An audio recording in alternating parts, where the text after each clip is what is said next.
Почитувани гледачи, добре дојдовте на почетокот на уште едно издание на подкастот Митови и факти на Слободен печат. Денеска ќе разговараме за она што доминира во стариот континент и на другите делови од светот, а тоа е трката во наоружувањето. Со мене е гостин денеска Александар Србиновски, мој колега новинар, но и човек кој во последно време многу ги следи тековите на парите, а тие пари не завршуваат најчесто во вооружување. Добар ден. Задоволството е моје, добар ден. Александар, како да се заборави на оној мировен процес кој некојаш се нарекуваше Европска унија, нели? Како механизам кој трајно ќе го обезбеди мирот на турбулентниот стар континент и како да сите, кој кажам сите, мислам не сите од нашето обкружување земји, како да влегува во една безпоштедна трка за вооружување. Прво да констатирам дали е тоа така, па потоа да видиме кој како го прави тоа. Па несигурните безбедносни времења во кои што живееме, кои што да бидам искрен траат неколку години, не е од сега. Предизвикани првенствено од украинската борбена криза, од случувањата на Блискиот Исток, помеѓу Израел, Палестина и сите останати чинители, настаните во Далечна Азија, поврзани околу Тајван и така натаму, сами по себе креираат глобална криза, која што ни од прилика не наликува на мирнодопските времења, можеби од 80-ти години, 70-ти години, кога не само Европа, туку светот го доживува својот циклус на развој, надградба на мирот, мировни иницијативи и така натаму. Сега сме во еден период геополитички кој за разлика од минатите години, од пред можеби повеќе од 20 на години, е период во кој што оружјето е главната алатка на дипломатите, а не меѓународните конференции, мировните иницијативи, билатералните договори. Обединетите нации немаат трага која што воопшто наликува на мисијата за која што тие се формирани од меѓународната заедница, така да накосо токму овој моментум во кој што живееме сега може да се дефинира како еден од најризичните периоди на човештвото, кој што може би наликува од времето на пост Втората светска војна, дури и пред неа, од периодот на крикот на студената војна на буквално најсилните моментуми кои што го имаат. Кога сме веќе за ова сега последно што го кажа, кога велиш нели доаѓаме во една фаза во која што барем вака изгледа како една од најризичните нели во нашата историја, најризични бидејќи имаме сега нуклеарно оружје за разлика од претходните војни, ама интересно е, неодамна читав за еден период од француско-пруската војна, која французите ја губат, па се до Првата светска војна, многумина тој период го нарекуваат The Belle Epoque. Значи, убаво време, убава епоха, во која многумина, тоаш водечки интелектуалци и мислители од Франција и од Европа сметале дека па готово, времето на големи војни заврши, се договорија конечно французите и германците и сега нема да имаме нови војни и потоа доаѓа Првата па Втората светска војна. Предпоставам наивно е, вака да дадам еден вовет, наивно е да се мисли дека во било кој период дека ерата на војните завршиле. Па се согласувам, освен што ризикот е алармантно зголемен, употребата на неконвенционалните оружја веќе отворена, одредени политички центри земаат за слобода воено да интервенираат на територија на други држави, тука не зборам само конкретно за украинскиот конфликт, туку генерално, меѓународното право е длабоко скршено, во овој дел тоа предпоставам започна да се случува и во раните 90-ти години и во доцните 90-ти години, така натаму практично со распадот на Југославија некогаш на нови територии. Меѓународното право веќе е корозивно во смисла на тоа дека не постои некој меѓународен политички механизам кој што успешно го справува потенцијалниот конфликт меѓу две или три страни за одредени прашања. Меѓутоа, она што е интересно, кога веќе говориме, кога ќе се судрат две различни интересни политички сили на еден терен, е што начинот на војување во актуелните конфликти, барем кои што екзистираат во овој период, по многу нешта се разликува од начинот на војување кој што беше можеби класичен за конфликтите од 90-тите години или раните 2000-те години. Сега воените судери можат, во зависност на географски каде се наоѓаат, можат да се дефинират како еден хибриден модел на унапредено војување од Втората светска војна. Имено, еве веќе кога навлегуваме во темата на кој начин се водат конфликтите, како тие се материализираат на терен. Јас како новинар нели ги немам познавањата како еден воен генерал кој што може да се бави со таа проблематика, туку мојата на обзервација на случувањата борбени на терен, еве конкретно од научените лекции во Украина, на кој начин украинските безбедносни сили и руската армија се справуваат едни со други, е фактот дека скапите оружени системи како супермодерни тенкови, рускиот Армата или Абрамс или така натаму, немаат употребна вредност поголема од класичните оклопни возила кои што и досега постоја, како Т-72, Т-92 и така натаму.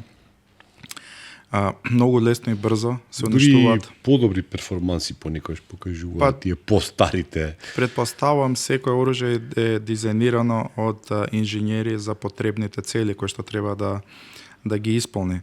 Ако до сега, барем после немилите настани на 11 септември, целта на армиите беше да се справа со терористички милитантни организации, кои што немаат класична воена структура, не се држави со командни центри, не функционираат борбено и воено, тогаш е сосема возможно да своето оклопно возило го дизајнирате на начин што тоа со прецизни муниции цели ќе се справа со мала група на луѓе, ќе биде сателитски наведувано и така натаму. Сега се војува со фронтови, како во Првата и Втората светска војна, се користат издржливи борбени машини, не толку IT надградени, колку да бидат практични, издржливи, да бидат ефективни, но и да имаат ниска цена на производство. Она што е класично за скапите борбени оклопни возила кои што нели светот со голема пара ги произведуваше до почетокот на разгорувањето, барем на овој конфликт, е тоа дека Абрамсот, Арматата, Леопардот и така натаму не се по ништо не ја даваат на предноста на терен на војниците кои што го потребуваат од обичното класично возило. Но она што е ново во овој конфликт е употребата на дронови. Употребата на дронови започна во, да речеме, меѓу ерменско-азербеџанскиот конфликт за Нагорно Карабах областа, каде што за прв пат една борбена сила беше срозена и уништена комплетно воено со употреблива технологија која што чини многу малце споредбено со колку чини еден тенк, колку чини едно оклопно возило, колку чини еден авион. Ти го спомна Леопардот, еве, тоа е интересно, не дека имаме нешто против, за или против, но ако не се лажам, тоа е најскапиот тенк кој се употреби на Украинскиот фронт. Мислам дека е така. Да кажем, оној Леопард 2А6 или така, А8, нели, кои се, кажеме, најмодерни верзии од тој тенк, чинат некаде помеѓу 50 и 75 милиони долари, што е прилична сума на пари, и тоа е наистина хај-тек технологија, незамислива за нас, обичните смртници, што све има во тој тенк. И видовме видеа, за кои предпоставуваме дека се точни, како тој еден тенк од 75 милиони долари, предпоставка, нели, се уништува сосем едноставно, сосем легитимно, со едно дронче кое предпоставуваме чини помеѓу 500 и 5000 долари. Па не е конкретно вредноста на овие скапи борбени системи кои што се уништуваат со дрон, него начинот на кој што се употребуваат оружените системи што е сменето. Сега, например, барем ако се следат убаво војните конфликти во Украина на таа огромна фронтова линија што е географски незамислива за да од европски размери да направиме некаква кооперација. Не можеш да движиш гарнизон на оклопни возила за да транспортираш војска, бидејќи тоа едноставно ќе биде уништено од дронови. Се следи на сателити. Не, конвоите веќе не постојат на начин на транспорт од место А до место Б на оружје, муниција, залихи. Тоа се прави на поинаков начин. Да, се градат буквално тунели во смисла тунел прекриен со мрежи, на бандери, на физички столбови и така натаму, за да можеш нешто да транспортираш.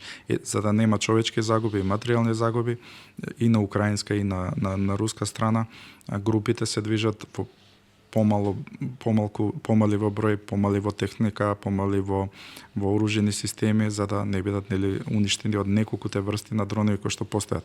Дополнително нападот и одбраната од дроновите е комплициран механизам и комплициран ново растечки феномен кај што верувам дека единствено две армии во денешницата, руската и украинската, се всушност две армии кои што воопшто имаат искуство да војуваат со ваков тип на оружје. Иако, како што споменав, конфликтот со воен конфликт во кој што биле употребени дронови е азербејџанско-ерменскиот, сепак начинот на кој што сега се употребува доктрината, како што сега се употребува неспоредлива. Да, неспоредлива. Тој беше релативно краток конфликт со. Да, но и на мала територија се Нагорно Карабах.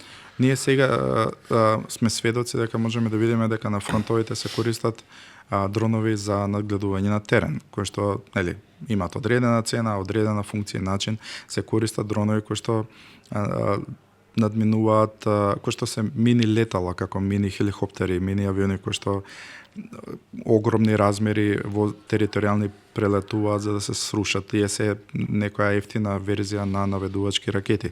Се користат и дронови кои што на себе имаат монтирано експлозив, како, не знам, Баба Јага, например, украинската Баба Јага верзија. во превод на нашите јазици би било Баба Рога. Да. Тоа се дронови кои што во себе Па имаме Барјактар турски кој испушта проектили како авион се однесува, да кажеме. И најбитното се фибероптички дронови, кои што е... Тие се најнови се тие. Тие се поврзани со кабел, така? Тие се поврзани со кабел во зависност од... инаку стара руска технологија од арапско-израелските војни со бакарна жица која ги антитенковски мини кои ги прават, сега е само фибероптички надградена за потребите кои што треба да ги имаат и така натаму. И тие се работите во кои што војниците кои што ги употребуваат на терен се нешто што најверојатно ќе ги карактеризира сите наредни војни кои што доаѓаат после ова. Поентата на оваа дискусија е што оружени системи, како што напоменавте, кои што се од, не знам, од 200, 300, 500, 1000 евра, заменуваат скапи мултимилионски борбени системи, војниците копаат дровови, се војуваат во класично војување на фронтови, како во налик на Првата светска војна, каде што единствено сега имаат и дронови да им помогнат во намерите. Човечките загуби се огромни. И ги споменав тенденциозно и руските борбени сили, и украинската армија. По моје мислење се единствените две воени формации во светот кои што и знаат што прават. Знаат што прават. Имаме конфликт на Блискиот исток, меѓутоа израелските безбедносни сили, израелската армија со нивниот тенк Меркава и така натаму, немаат загуби од ваков профил, ниту па имаат можност... Па, веројатно бидејќи палестинците, односно Хамас и Хезболах, веројатно немаат дронови од таков тип, токав број и така натаму. Израелската армија е глобално респективна сила, меѓутоа нема таа што да ги пренесе, со сојузници, со пријатели, во смисла активно практично знаење како што тоа сега го имаат украинците или русите. Така да верувам дека наредните формулации на нашата армија, на балканските и така натаму, повеќе ќе се дизајнираат и ќе се устручуваат да знаат да војуваат на начинот на кој што сега војуваат русите и украинците, бидејќи практично се покажа дека новата ера на дигитализација веќе го најде својот примери во војување. Дополнително, конфликтот потенцијалниот конфликт во Тајван. Воените вежби на Кина долж нели овие територии покажува дека допрва војувањето со дронови ќе најде уште попрактична примена. Ние имаме водени дронови. Имаме дронови кои што се наменети испукани од територија или од водени пловила. на подводни ние што се како торпеда што налекуваат на торпеда, влагаат, излагаат се не звучиме површно и се лансирани од брод кон брод во како форма на чамци, Така да тоа допрва. Не сме виделе некој активен пример, освен можеби во Црното море, каде што украинците спроведоа некои борбени акции, потопија руски бродови. Меѓутоа, тоа допрва ќе се случува за нас. Односно, државите кои што поседуваат капацитети за производство на ваква технологија, до сега ќе бидат и оние држави кои што ќе диктираат темпото како ќе се вооружуваат армиите. Имено, во ваква состојба, доколку е хипотетички и вашата држава поседува фабрика за производство на оклопни возила, нема веќе таква борбена и дипломатска вредност каква што би имала доколку нашата држава и би поседувала индустријски капацитети за производство на дронови за воена употреба, не за цивилни. Така, со други зборови, далечна Азија или земјите од далечниот исток се оние кои што најверојатно во иднина ќе го диктираат темпото на кој што ќе се развиваат армиите. Да, и бидејќи веќе од подамна таму е во земјите на Југоисточна Азија е сконцентрирано и производството на се и се што, па и најбогатите берзи се таму веќе. Така да, не треба да се биде премногу паметен, да се свати дека нели тој дел од светот е тој што го презима геополитичкиот примат и станува нов центар на планетата. Но, еве, ние живееме во она нешто што некогаш било центар на планетата и се вика Европа. Европа сега е некако, нели, повој развод со Соединените американски држави, нели се однесува како оставениот партнер. Така некако, он е разочараниот партнер, кој иако немал премногу што да каже во тој брак од интерес, сега се чувствува како измамен на некој начин и се обидува да го најде своето место под сонцето. А од другата страна, нели, тој што нели страната која е логичен партнер, нели, поради тоа што се граничи Русија, тука нема никаков интерес ни од едната и другата страна за склопување на било каков брак. И сега имаме, значи, еден континент кој, да кажеме, е политички делумно обединет и кој треба да продолжи да работи на создавање на таа визија која што долго време се говори, а тоа е дека Европската Унија или нешто повеќе од Европската Унија треба да стане, нели, активен играч на светската сцена, па да може, нели, да се вклучи во оние глобални процеси во кои што гледаме дека сега засега има место само за Соединените американски држави, за Народна република Кина и за Руската федерација. Дали е тоа возможно и дали ова звецкање со оружје, кое што го гледаме дека станува план број 1 на Европската Унија, ќе го возможи тоа? Се слагам дека можеби релациите меѓу Европската Унија и САД не налекуваат на она што сме навикнати да бидеме сведоци. Дополнително се најавуваат и многу безбедносни турбуленции во онаа гледна точка Европа да биде практично да се ослони самата на себе. Постојат предуслови, постојат теоретски можности како да се тоа направи, постојат и активни политички чекори, нели, за да се спроведе тој чин како го заведел, како го замислиле лидерите на Европската Унија. Но едно големо но, колку е тоа возможно да заживее, сосема друга прилика и сосема друга тема за дискусија. Од друга страна САД, како, нели, можеби најмокниот идентитет на планетава, Русија и Кина се сосема поинакви центри на моќ кои проектираат свое влијание врз основа на своите национални интереси. Европска Унија, од другата страна, е унија на помали чинители, нема национален интерес Европската унија. Тоа ли е разликата помеѓу? Има многу национални интереси. Сите европски држави генерално го имаат истиот наратив. Токму затоа и постои Европската унија. Меѓутоа, за да заживеат проекти како нели Европската армија, тоа подразбира Европската унија хипотетички да прерасне во Европска федерација. Веќе има полемики, нели освен онаа познатата колку пари всушност Европа ќе инвестира во развојот на борбените центри и на своите оружени сили. Постати полемики за формирање на Европската армија кои не се нови, туку сега добија само на динамик. Полемики одамна е стара приказка е тоа. Да, меѓутоа секогаш беа доживувани како бледа копија на НАТО, кое што не толку дури као анти-НАТО проект. Да, единствено нешто што постои како материјално и практично експозе на европските оружени сили се мировните мисии во Косово и во Босна.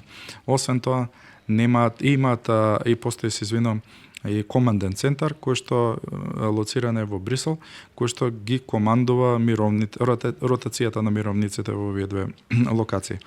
Сепак, формирањето на Европската армија, иако е желба, е далеку од практичната реалност.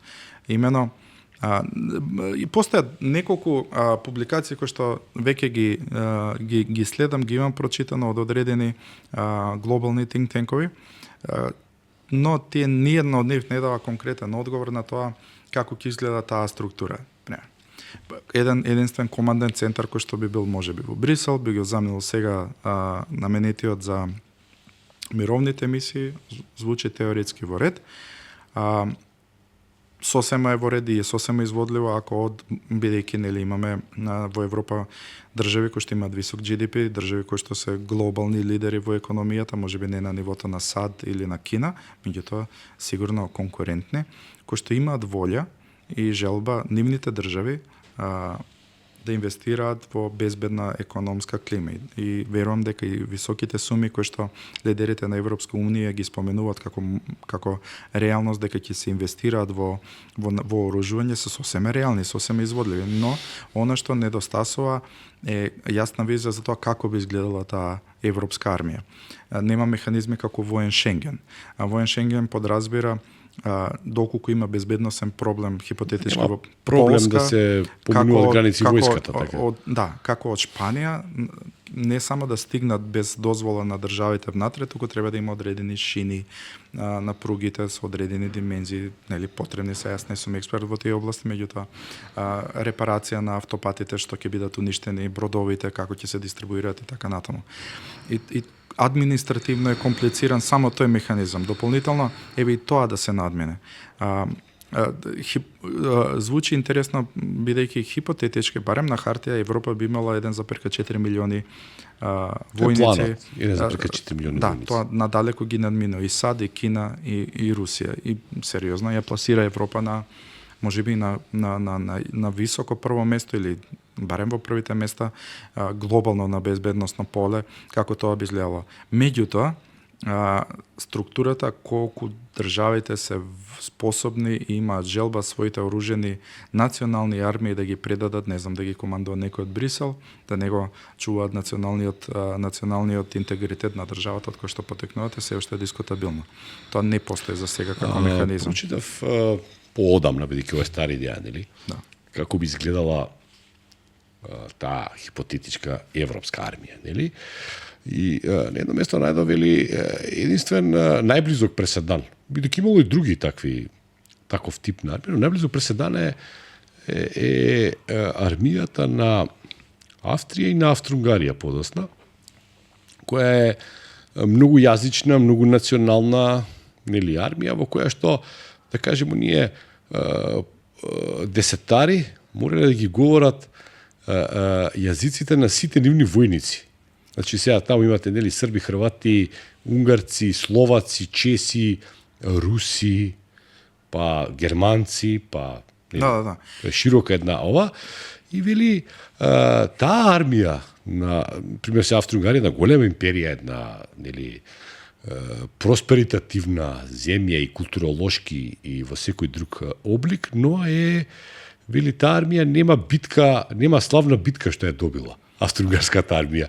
Не постои славна битка што тие ја добиле, сите битни битки со противници кои биле, да кажеме, на нив рамни, тие не успеале да ги добијат, па нели и од една втора опсада на Виена кога полскиот крал Јан Собиецки доаѓа и ја спасува Австрија, па се до Првата светска војна и крајот нели на Австро-Угарија не постои некоја војна во која тие самите без подршка на своите моментални сојузници успеале да триумфираат во било која битка или во било која војна.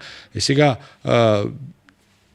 дали тоа е главниот проблем на овој тип на армии, кога вие немате идентитет, бидејќи покрај оружјето и парите и модерната техника, постои нешто што е многу битно за моралот на војницата, тоа е нели патриотизмот, тоа е нели правата цел да верувате во тоа дека вие сте вистинската страна.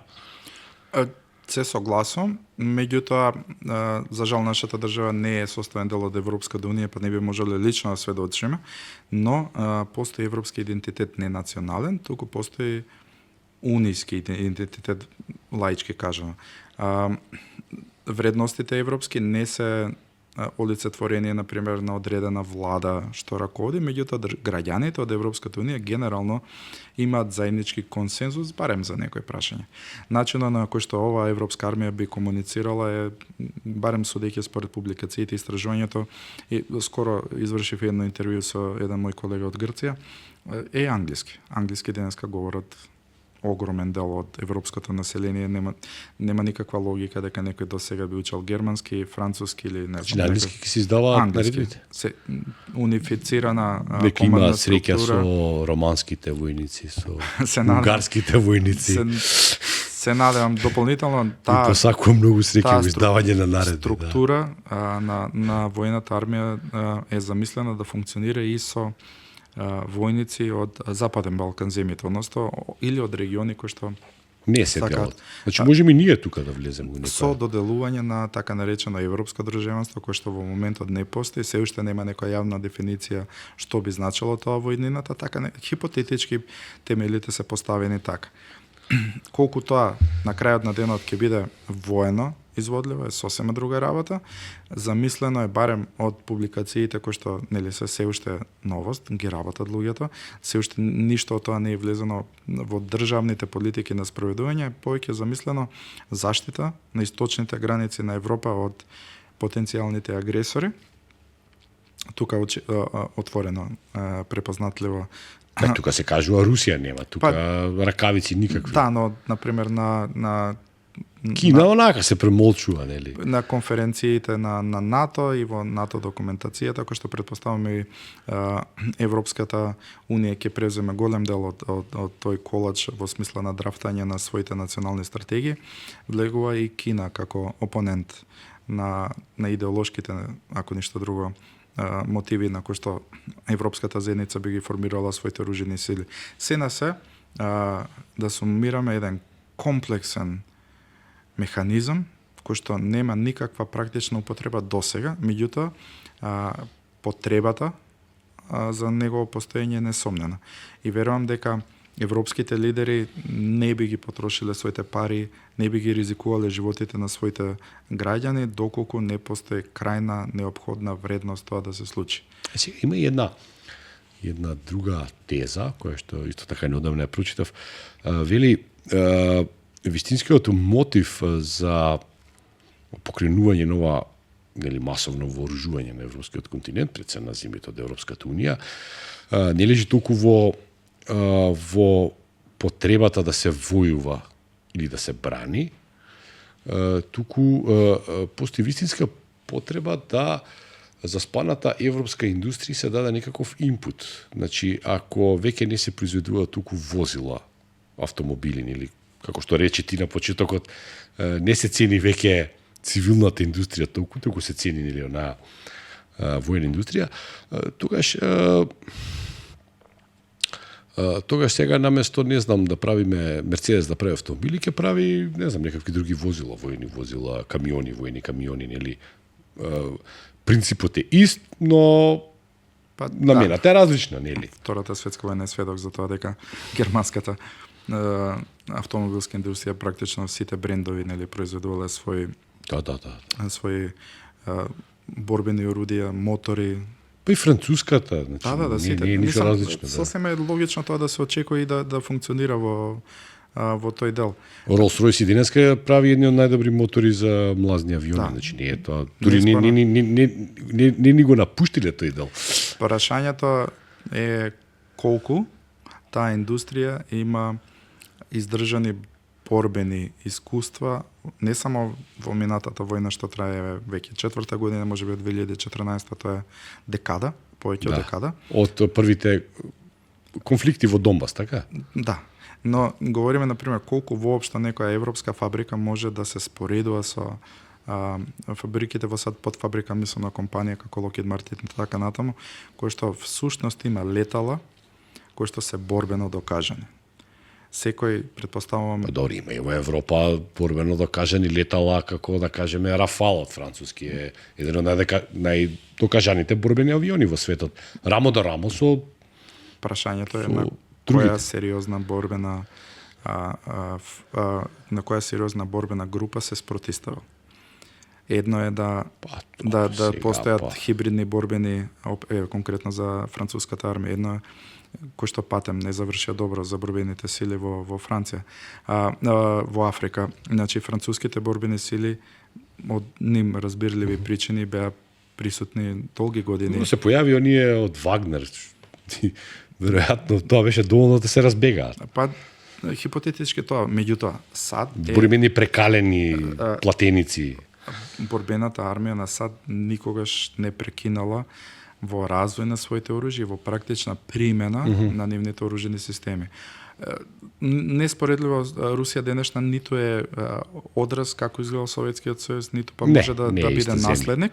Да. Но покажа за релативно краток период кога чеченските ги ставија во погон капацитетите. Чеченските две светски војни, сите помали или поголеми конфликти и во Кавказот, меѓутоа и во така наречената зона на влијание на Русија. Во Сирија, да. Секаде, тие се веќе докажани борбени системи.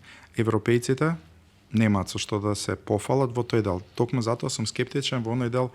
Не е седно ако вашата држава купи Абрамс или Армата и купи Леопард. Или меркава во Израел. Израел, да, најразвиен, можеби тенк кој што ги надминува сите останати во смисла на технологија. Точно. Да. Ама тој е сепак направен за тој конфликт. Така, точно. Да. Значи, секое борбено оружје, предпоставувам, се дизајнира од инженери, како што го почнавме разговорот, за територијата и условите во кои што се употреба. Натаму... Имаше во Украина се потребува оние Бредли возила кои беа од првата заливска војна. Да, но Бредлите, интересен феномен. Не, ама сепак биле направени за еден друг географски регион. Бредлите се покажа за многу употребно оружје за потребите на украинската армија, за разлика од можеби оклопните возила и тенковите. Брзо, мобилно, опремено со не хајтек, меѓутоа далеку со технологија која што внатре далеку ги надминува оние на БТР, на руските оружени системи, своевидна заштита на војниците и персоналот кој што го пренесува, помал калиберно оружје, меѓутоа со уништлива моќ и Бредлито навистина се покажа као proven fact на фронтот споредбено со Леопардот, например. Ма не се во иста класа сега. Леопардот е тенк, ова е... Неспоредливо. Меѓутоа е оклопно возило. Транспортер кој што поседува и купола за исполкување на... И па сега како сега, значи тоа мноштво на Леопарди, Рафали и Eurofighter-и, Eurofighter-от тоа знам дека е најскап за одржување фајтер во свет. Скандинавските држави исто така поседуваат солидни оружени системи, така натаму. Сега предпоставам треба да се стандардизира целиот процес. Во Европа како ќе го бидите сега некој треба се откаже од своите. Па предпоставам да тоа не е прв случај дека тоа се десило или не. До сега сето беше користено врз основа на тоа што САД беше лидерот на производство и на развој, меѓутоа во одредени проекти на изградба на одредени оружени системи Америка не беше единствената држава која што инвестираше во нив. Туку и пријателски држави од Европа, пријателски држави од далечна Азија, Турција како тоа заврши тоа. Сега тоа заврши. Очигледно дека е готово со тоа. Веројатно дека има некои проекти во иднина, тоа не велиме дека нема да има, ама во моментов Франција рековме на почетокот се разведоа. Сега. Значи, тука ги имаме старите колонијални сили, кои веќе не се колонијални и кои имаат веројатно најголемиот, како да кажеме, најдолготрајната традиција на војување, сепак имаат французите, британците, германците, значи сепак се тоа земји кои најмногу, шпанците, да не ги забравиме, португалците, холанѓаните, тие денеска се нели бледа флека на она што некогаш го представувале во светот, но сепак се земји кои имаат веројатно најбогати, најопремени воени музеи во светот. Значи, еден шпански војник изгледал многу различно низ вековите, да кажеме, што можеби американците, па ни русите не можат до толку да се пофала дека до толку имаат стара традиција на војски, организирани војски. Што значи дека треба да се направи нешто за тие повторно да станат мокни. Сега велиме дека има проблем некој. Па поентата е што овој фабрички проблем. План и фабрички и концептуален предизвик кој што не се решава накратко, брзо, едноставно и преку ноќ. Тој луксус го имаат САД, Русија и Кина, бидејќи е нели една држава со начин на уредување едноставен, функционален за нивни потреби, така натаму Европската унија е комплексна. Ајде брендовите и националните индустрии и доктрината за војување каква е. Сето тоа се разликува, има голема разлика од не знам на кој начин Шпанија функционира, до кој начин Турција функционира, ако Турција воопшто влага во овој план, на кој начин мислам дека и Германија функционира. Да се очекува. Е широко, да не звучиме депресивно, верувам дека има надеж во тој процес, меѓутоа првата граница за некој развој е 2030 година, кај што допрва во тој процес. Треба да очекуваме она вооружување на Европа, првите 2030. Чисто за илустрација, не зборам каков е квалитетот на оружјето и така натаму. Имаше некоја публикација во која што вели дека Русија на годишно ниво има потенцијал да произведува 3500 тенкови од нивната не армата, туку Т-90 последна генерација. Што и не многу се потребува, да практично. 3500 тенкови годишно. Сега. Имаат неколку индустријски капацитети и така натаму. Споредбено САД 3500. Споредбено САД на годишно ниво нели доколку нивните производни капацитети не би ја промениле динамиката на работа, што верувам дека ќе се случи, неспоредливо помалку негде околу 150-160 возила годишно. Збориме со актуелните капацитети. Максимални хајтек услови што постојат. Сега, замислите колку тоа Европа на годишно ниво воопшто може да го произведе, доколку двата гиганта ги имаат овие димензии. Европа сега треба да биде пандан и на САД, и на Русија, и на Кина. И на Кина. Кина реално никој не може да предпостави. Али претпоставувам дека најмногу може да произведе. Па хипотетички. Хипотетички претпоставуваме дека е така, бидејќи и најразвиена индустријска земја. Но еве ако ја оспоруваме борбените искуства на Франција и на Британија, Кина има уште помалку регистрирано. Корејската војна кај што биле тие прокси поддржувач на Северна Кореја. Ама тоа е одамна многу. Така, има онаа војна со Виетнам, краткотрајна. Но сепак тоа е многу одамна. Не е никаков доказ дека тие држави воопшто имаат такво нешто. Она што они предничат е нивото, темпото, масовноста на производството на своите оружени сили, развојот, IT технологијата веќе продаваат. Морнарицата неверојатно со неверојатно брзина расте. Носачи авиони така натаму. Носачи на авиони. Флотата комерцијална има огромна, има еден интересен факт кој што вели дека комерцијалните пловила на кинеската држава кои што се под нивното знаме и функционираат. Мора да ги, пример, замислете на брод за транспорт на луѓе, обичен што е фери од локација до локација, мора да поседуваат неопходните услови за да се употребуваат воено. Значи, комерцијално пловило, тој ќе се тие веќе со години се применуваат. Значи, комерцијалните возила мора да бидат ставени во употребна вредност на државата доколку се стандардизирани се, значи. Да, се стандардизирани. Значи, фери, на македонски зборот за транспорт на ферибот, да. Осен, не знам, во соседна Грчка или така натаму, каде што пренесува коли и автобуси и луѓе, не може да пренесе тенк. А овие може. Веќе може, него тоа е доктрината на функционирањето на таа држава. Имаат огромен фонд на комерцијални. Кинезите играат 6D шах. Апсолутно. За разлика од сите апсолутно. други.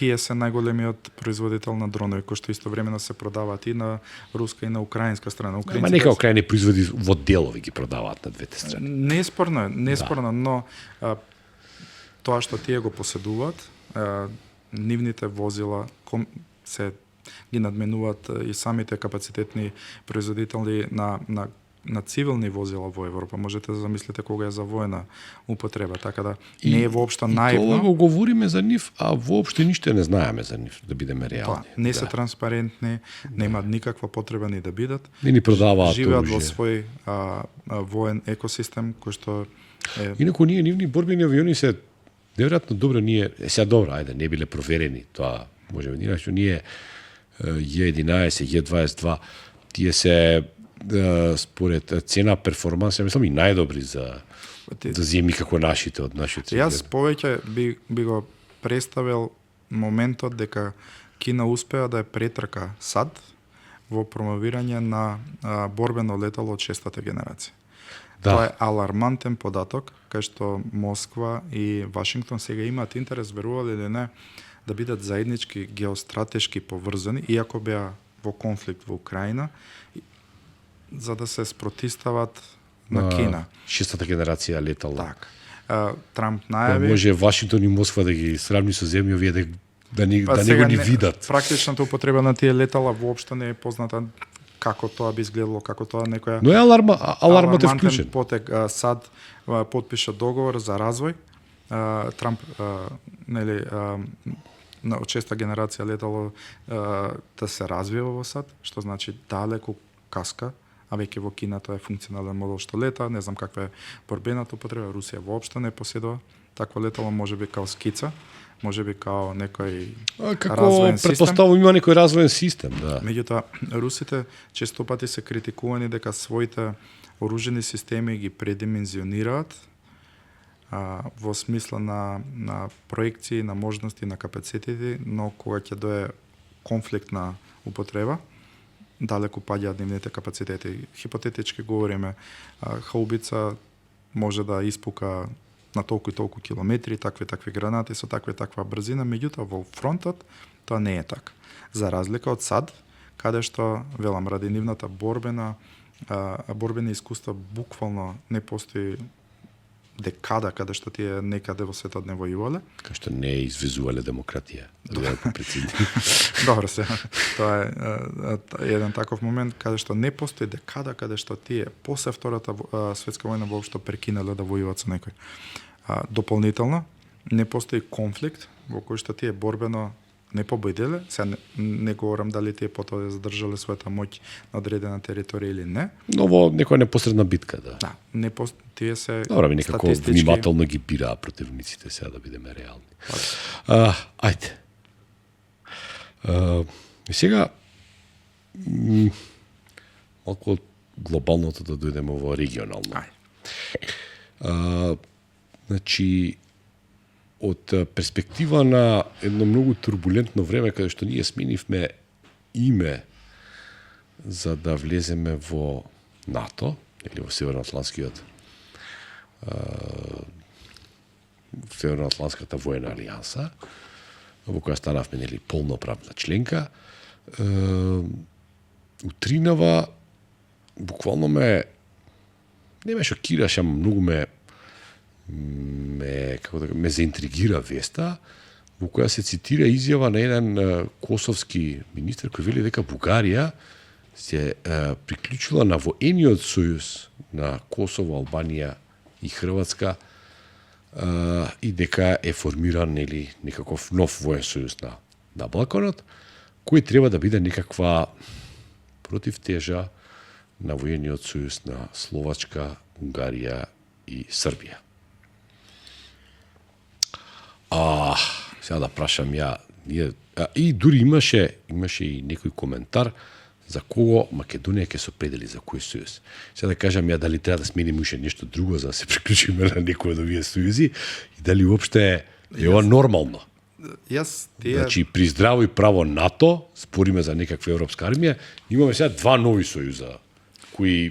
Дали се тоа прво војни сојузи? Се слагам. Сега малце подетално. Например, мораме да знаеме дека без разлика како и да се напоменува, тоа е билатерални соработки со држави. Онака по дефиниција... Војно-технички соработки, така?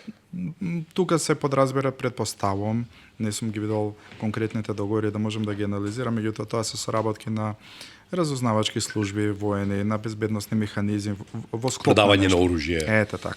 Сега, ние мораме да знаеме дека НАТО, без разлика, иако се разведени САД и Европа, барем за овој мандат на конкретниот Добро, ама сепак постои НАТО. НАТО е функционално. Трамп во ниеден момент не кажа дека и конкретните изјави дека да, тоа е готово, ние ја раскинуваме. Така постои можност, меѓутоа реториката на Трамп е една да преговара крајно екстремно за да спадне на нешто друго. Значи НАТО не е мртво. Не. Меѓутоа НАТО не е исто како што било пред овој американски претседател да дојде на моќ. Сега да се вратиме на регионалните случувања. Ние мораме да знаеме дека како што се развива војната во Украина, кој што реално сите досегашни проценки, да бидеме искрени, кога таа ќе заврши, како ќе заврши, на кој начин ќе заврши, беа промашени од сите можни аналитичари, од сите државни врвови, пошто толку со огромна динамика се менуваат состојбите на терен, што е невозможно тоа да се направи реално. Тоа се некои абнормални вибрации во безбедносното поле, кои што сигурно сега се наоѓаат рефлекси, дополнително со разгорување на разводот, како што споменавме меѓу САД и Европа. Овие мини сојузи јас повеќе ги доживам како билатерални договори за кој што може на кого да продаде нешто. Точно, во борбена технологија. Ја имам пушка, ти имаш куршум, ја и сега тоа. Сега конкретно овие два сојузи околу нашата држава. Србија и Унгарија имаат прилично добра, ако не и одлична нивна геостратешка и геополитичка положба, каде што тие економски се поврзани на начин или со патот на свилата, пријателството или неставањето на санкции природно со Русија. се поврзани територии. Точно.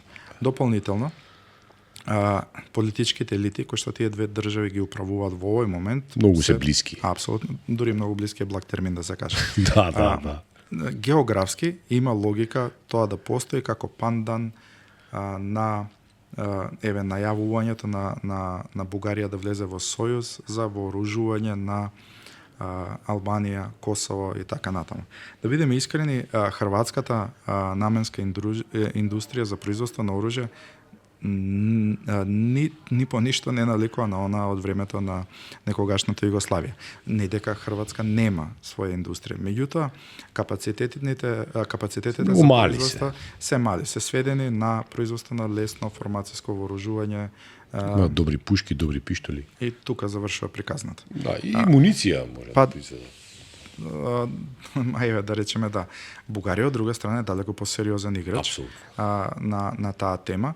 Незината употребна вредност на незината индустрија, они мислам, ако не се лажам, има 34 погони кои што има некоја терминологија на бугарски јазик како ги викаат тие капацитети оружени, веќе активно работат со години во Украина, ќе делат граници со Украина и ја поддржуваат украинската страна за вооружување на таа сила. Значи веќе имат искуство, погони и развиени механизми како тоа да се прави. Имаше изјава, некој рече нема више да праќаме оружје. Па за ако не се лажам.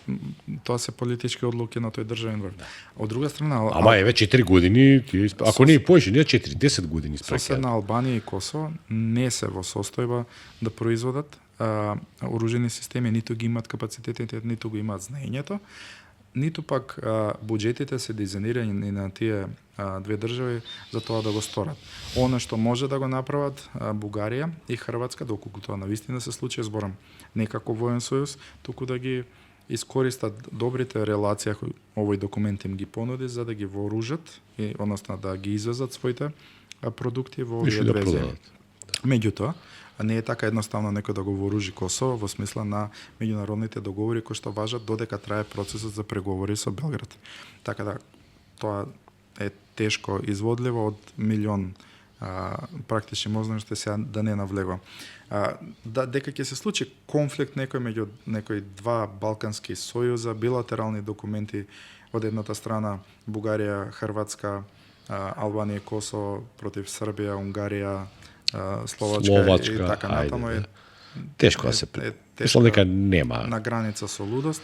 Дополнително не постои никаков момент кој што некој во регионот би можел на некому да му гарантира државна безбедност или да како што е САД. Не постои глобален фактор, особено на Балканот, кој што може да ги размрда тие коцки. Да не забораваме дека во регионот постојат се уште американски воени бази, иако можеби не на потенцијалот, како што бил Трамп најави дека ќе ги повлече, тоа најверојатно можеби ќе се случи. Хипотетички. Така да се уште американските влијанија се активно присутни. Државните врвови веќе имаат одредени блиски стратешки релации со сите чинители во двата сојуза. Не верувам. САД доскоро веќе започна процесот на испорака на Фантом 16 на Бугарија. Не верувам дека некој ќе Не, Фантом F-16. F-16. Да. Не верувам дека некој ќе го стави во ризик тој процес за да продаде оружје на Косово или да продаде оружје на Албанија, доколку не добие дозвола од својот безбедносен главен глобален се уште стратешки партнер. Македонија од друга страна верувам дека нема никаква потреба себе си да се внесува во некакви билатерални приказни кои што можат само да ни го нарушат нашите релации со соседите. Пример, ние имаме одлични релации државни и со Албанија и со Србија.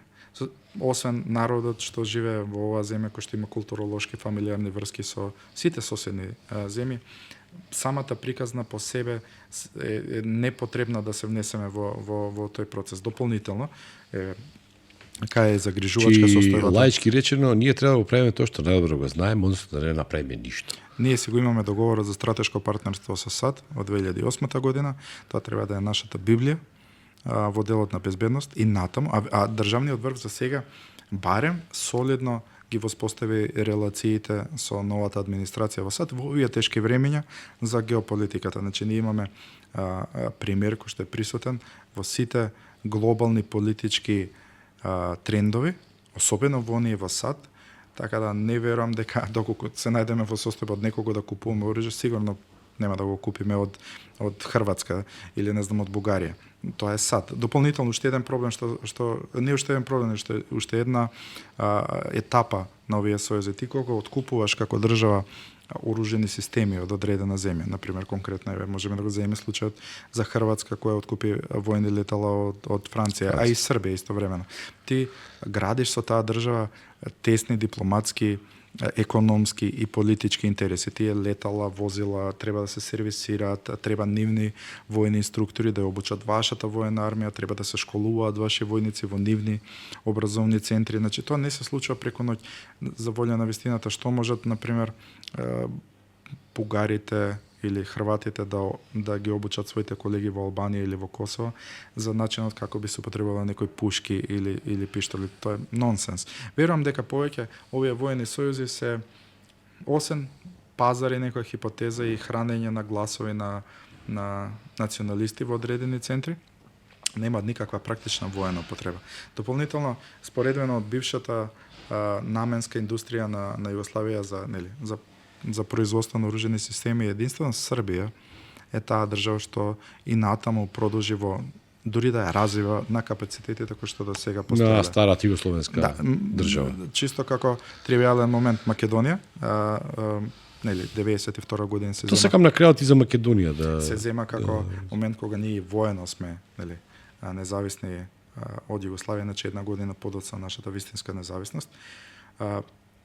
Ние имаме во тој период 16 индустријски капацитети кои што произведуваат своји продукти од овој обим. Денеска тоа и да не постои. Речи си да нема. Да, да бидеме скромни, па некои панцири негде се прават. Панцири, шлемови, муниција и така натаму и така натаму. Има некаде имав прочитано, мислам додека работев и пишав текстови на оваа тематика 92 година, таа гранка од нашата индустрија го полнела буџетот за 3, нешто проценти. Тоа е сериозна сума на финанси. Верувајте, во еден систем каде што ние независност, нестабилна земја, не сме се трансформирале, не се правело ние золји, ако не се лажам, па и золји, нишански составни делови на тенкови, на транспортери и така натаму, воопшто не било наивно. Меѓутоа, никој од во овие неколку декади не се осетил за спремен државен врв да инвестира во оваа гранка. Секако некако го доживува што ќе не на нас скап капацитет со многу работници, кој што многу зима, ништо не добива. Верувајте, зашто не се обидеме во пушка ова време подобро кога се продава од не научивме автомобили да правиме, но бар да научиме или нешто веќе куршуми да правиме, па да видиме Кина за овие два сојузи, па да ја продаме едните на другите. Таа приказна ни има мафнато поздрав, веќе не постои никако хипотетска можност, бидејќи кадрите кои што некогаш работеле во тие предпријатија се стари, технологијата е напредната, не постои, тоа се многу немаме ноу-хау, немаме ни пари. А и капацитети, а и волја. Дополнително не можеби ова влада, меѓутоа не знам, не сум приметил некоја влада да е фокусирана на тој проблем, иако ние како новинари во нашата работа, јас сум порано и дури имаше и серија на новинари од различни медиуми кои што се бавеа со областа на безбедноста. Ние секогаш предупредувавме дека тоа е запоставено, тоа така функционира. Дури бевме сведоци на едни криминални коруптивни дејности кога веќе се продаваа некои оружени некои капацитети за производство на оружје, па ги купуваа некој низ сомнителен начин странски инвеститори, тие тоа го распарчува, па ги извезува машини. Да, па на крај згради градене тие места. И тоа се распана. Од друга страна, дури Босна е на многу подобро ниво. Пошто има респектабилна наменска индустрија. Хрватска, Босна и Србија се државите кои што профитираат. Србија највеќе во тој дел, бидејќи веќе развиваат своји борбени оклопни возила, подвижни лансери на ракети, хаубици и така натаму. Дури и развиваат составни делови за развој на Србија има и свој дрон, ако не се лажам, Комарец 1 и Комарец 2. Да. Поентата од собствено производство. Не велам дека другите држави заостануваат, меѓутоа ние сме имале нешто што носело. Ние сме најзаостанати, да. Ние сега не знам конкретно како тоа стои во реалност, некоја државата треба некогаш да направи сериозна анализа на оваа тема. Меѓутоа, убеден сум дека доколку би поседувале ваква индустрија, куршум и пушка, особено во вакво време би го полнал буџетот подобро од извоз на крставици, патлиџани и така натаму. Едноставно неспоредливи се. Во мои неколку искуства и интервјуа со веќе наши пензионирани генерали и од времето на Југославија и сега, сите до еден го имаат истиот став дека едноставно државата, армијата не ја доживува како неопходна вредност. Не може ли, например, да се донесе одлука за формирање на наменска индустрија, која не е, таа наменски се употребува и државата ја формира и вели нашата армија, имаме потребност за нашата армија, не знам, од производство на амуниција, пиштоли, јурични пушки, не знам, нормално дека има, ја тоа би минобацачи, мислам, сега постои нешто како новинари би го поддржале, што нема економска логика, можеби, но има едноставно друга примена, безбедносна примена. Генерално проблем како новинар секогаш во мојата работа кога сум се обидувал да направам некоја пообемна анализа, често пати во Македонија изостанува чувството за национален интерес за стратешки битни прашања. Не само за тоа и за други работи. Кај нас се сведува на дневна политика, се сведува на интереси на одредени моќници, како тоа ќе го преведат, како тоа ќе го направат за тривијални работи кои што немаат екзистенционално значење за државата. Со честни исклучоци од сите можни политички партии во наша мала држава, не секој беше фокусиран за развој на битни ствари. Добродитот. Па, автопат има одредено економско значење, болница има одредено значење. Основно училиште, јас и ти сме новинари неколку декади. Колку болници се изградени, колку автопати, освен со коинвестиција, колку некој стратешки почнал сериозно мало. Има нешто, не дека нема, али сериозно е мал број, да. Епа, ако за цивилни цели не постои национален интерес, каде се воените цели? Ние имавме кризата во 2001 година, ден денеска не знаеме дали тоа беше само конфликт, дали беше војна, без разлика кој како гледа. Не сме ни да се разговара многу на таа тема, не е пожелно. На тие случувања, меѓутоа тие лекции не научија нас дека ние треба да се развиваме, да не беше Бугарија, ние немаше да добиеме тенкови, да не беше соседна Србија, ние немаше да добиеме муниција во одреден дел и нападни пушки, митралези така натаму. Украина да не беше денешна, ние немаше да добиеме летала, немаше да добиеме транспортери. Австрија ни донираше. Значи, ние не можеме да го забораваме и малце познатиот факт кога говориме за украинско-рускиот конфликт. Да не постоеше Украина, Македонија можеби ќе изгубеше својата територија. Од Русија тогаш добивме ембарго за увоз на оружје. Единствена држава која што го прекрши тој механизам беше Украина со нивните летала. Буквално тие летала на една одредена битка во близина на главниот град беа употребени за ние да можеме да имаме успех на теренот. Украински пилоти во авиони под македонски, такви се нели спекулациите новински. Руски збореа тие. Па сега хипотетички зависи како тоа беше премиер Леонид Кучма, председател беше Леонид Кучма. Многу различно. Многу поразлична Украина од она сега. Поентата ми беше тие лекции не научија нас дека луѓе имавме конфликт, среќа сочувавме држава, еве сега на диалог со украинците не ја научија таа лекција, па камоли ние. Да, но ја со моите колеги најчесто кога дискутирам на споредба на Балканот со нели источниот блок, секогаш напоменам дека овие држави кои што се на Балканот потекнуваат од некогашна Југославија или СФР. Југославија и СФР не е источен блок. Не. Значи и културолошки, и економски, и борбено, и во секој случај. Бројот на жртви во Втората светска војна од Југославија не се споредува со оној број на жртви, освен русите и украинците што го дале во борбата со фашизмот и така натаму и така натаму.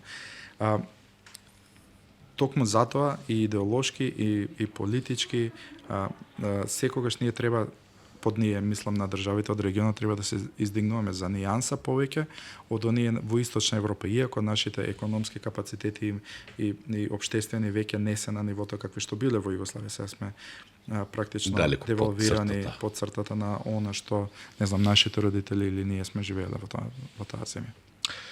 Александар, што дека е доволно за сега?